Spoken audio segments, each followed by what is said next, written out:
Virus දිරිල යන නම ඇසුණු සැනින් අපට මතක් වෙන්නේ රෝගී තත්ත්වයට පත් කිරීම.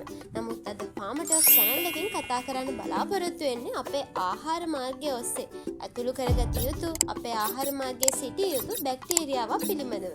මොකද මම එහෙම කියන්නේ අපේ ශරීරයට හෙල්ත් බෙනිෆිට්ස් රාශියක් ලබා දෙන බැක්ටීරියාවක් ගැන තමයි අද වීඩියෝ එකෙන් කතා කරන්නේ. ප්‍රෝබයොටික්ස් කියන්නේ මොකද්ද? කලින් කතා කරා වගේම ප්‍රෝබයොටික්ස් කියන්නේ බැක්ටීරියාවක්. අපේ ආහාර මාර්ගයේ ජීවත් වෙමින් අපේ ශරීර සෞඛ්‍යයට ඉතාමත් හිතකර බැක්ටීරියාවන් නිපදවන බැක්ටීරියා කාණ්ඩයක් තමයි මේ ප්‍රෝබයොටික්ස් කියන්නේ. මේ කතා කරන ප්‍රෝබයොටික්ස් වලින් මොනවාද අපේ ශරීරෙට සිදු කරන්නේ? අපේ ශරීරයට යම්කිසි බැක්ටීරියාවක් එහෙමත් නැත්නම් දිලීරයක් එමෙන්න විස රසායනික ද්‍රව්‍යයක් ඇතුළු වුණාම අපේ ශරීරය නිකම්ම රෝගී තත්ත්වයට පත් වෙනවා.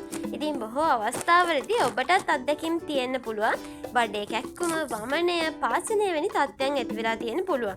ඉතින් ආහාර හරහා ඇතිවන මෙවැනි අසාත්මිකතා ඇතිවීමට ඒවා වැළැක්වීමට කටයුතු කරද්දී අපේ ආහාර මාර්ගයේ ජීවත් වෙන ප්‍රෝබයොටික්ස් ඉතාම වැදගත් වෙනවා. ඉතින් මේ ප්‍රෝබයොටික්ස් කියන බැක්ටීරියා නිසා එවැනි හේතු ඇතිවීමත් ඒවායේ සිදුවන හානි අවම කිරීමට මේකෙන් හැකියාවක් ලැබෙනවා. ඉතින් ඒ වගේම තමයි නූතන පර්යේෂණ වලින් හඳුන්වලා දීලා තියෙනවා කැන්සර් ඇතිවීමේ අවදානම මේ ප්‍රෝබයොටික්ස් මගින් අඩු වෙනවා කියලා.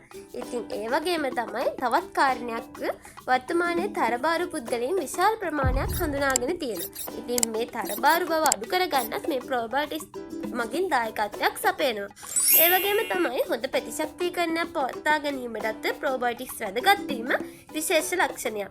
එපමණක් නෙවෙයි ආතරයිටිස් වැනි රෝගී තත්ත්වයන් පාලනය කිරීමටත් වැදගත් වන බව නූතන පර්යේෂණ වලින් හඳුනාගෙන තියෙනවා. ප්‍රෝබයොටික්ස් මගින් සිදු කරන තවත් විශේෂ කාර්යයක් ලෙස ආහාර මාර්ගය තුළදී ප්‍රෝබයොටික්ස් මගින් විටමින් K නිෂ්පාදනය කිරීමේ හැකියාවක් පවතිනවා. ප්‍රෝබයොටික්ස් ලබා ගන්න ඕනි කොහොමද? දිනකට එක් කැප්සූල් හෝ නැත්නම් සැෂේ පැකට් එක තියෙන පවුඩර් එකක් භාවිතා කරන්න පුළුවන් කෑමට පස්සේ. ඉතින් ප්‍රෝබයොටික්ස් අන්තර්ගත ආහාර මොනවද කියලාත් අපි දැනගෙන ඉන්න ඕනි. යෝගට්, මුදෝපු කිරි, බියර්, වයින්, චීස් වගේ දේවල් තමයි මේ ප්‍රෝබයොටික්ස් අන්තර්ගත ආහාර. ඉතින් මේවා පැසවුණු ආහාර කියලාත් අපිට හඳුන්වන්න පුළුවන්. ඕනෑම පැසවුණු ආහාරයක තියෙන්නේ ප්‍රෝබයොටික්ස් අන්තර්ගත වෙනවා. ඉතින් මේ ප්‍රෝබයොටික්ස් ඕනම කෙනෙක්ට හිතන්න පුළුවන් අපිට වැදගත් වෙන්නේ නැහැනේ කියලා. නමුත් මේක ඉතාමත් වැදගත් වෙනවා පුද්ගලයාගේ ශරීරයට. ඉතින් ප්‍රෝබයොටික්ස් විනාශ වෙන්නේ කොහොමද? දීර්ඝ කාලීන ඇන්ටිබයොටික් කෝස් එකක් කරලා ඒකට පස්සේ මේක භාවිතා කරන්න පුළුවන්. මොකද ඇන්ටිබයොටික් මගින් ඔයාගේ තියෙන හිතකර බැක්ටීරියා විනාශ වෙලා තියෙන්න පුළුවන් නිසා. ප්‍රතිජීවක ඖෂධ වැඩිපුර ලබා ගැනීම මේකට හේතු වෙනවා. මේද ආහාර ලබා ගැනීම, සීනි අඩංගු ආහාර නිතර ලබා ගැනීම වැනි හේතු නිසා මේ ප්‍රෝබයොටික්ස් ලබා ගැනීම අත්‍යවශ්‍ය වෙනවා. නැත්නම් ඔයාගේ ශරීරයේ තියෙන හිතකර බැක්ටීරියා විනාශ වෙලා තියෙන්න පුළුවන්. ඉතින් ප්‍රෝබයොටික්ස් වැදගත් වෙනවා වයස්ගත පුද්ගලයන්, දරුවන් ඇන්ටිබයොටික් කෝස් වලින් පසු කට්ටියට භාවිතා කරන්න පුළුවන්. අධික ආතතියෙන් පෙළෙන අය, ආතරයිටිස් තියෙන අයට මේ ප්‍රෝබයොටික්ස් භාවිතා කරන්න පුළුවන්. ඉතින් ඔයාත් මේක විශ්වාසයෙන් පාවිච්චි කරන්න පුළුවන්. ඔයාගේ අහිතකර බැක්ටීරියා නැති කරලා හිතකර බැක්ටීරියා ප්‍රමාණය ශරීරයේ නිපදවන්න ඔයාට මේ ප්‍රෝබයොටික්ස් භාවිතා කරන්න පුළුවන්.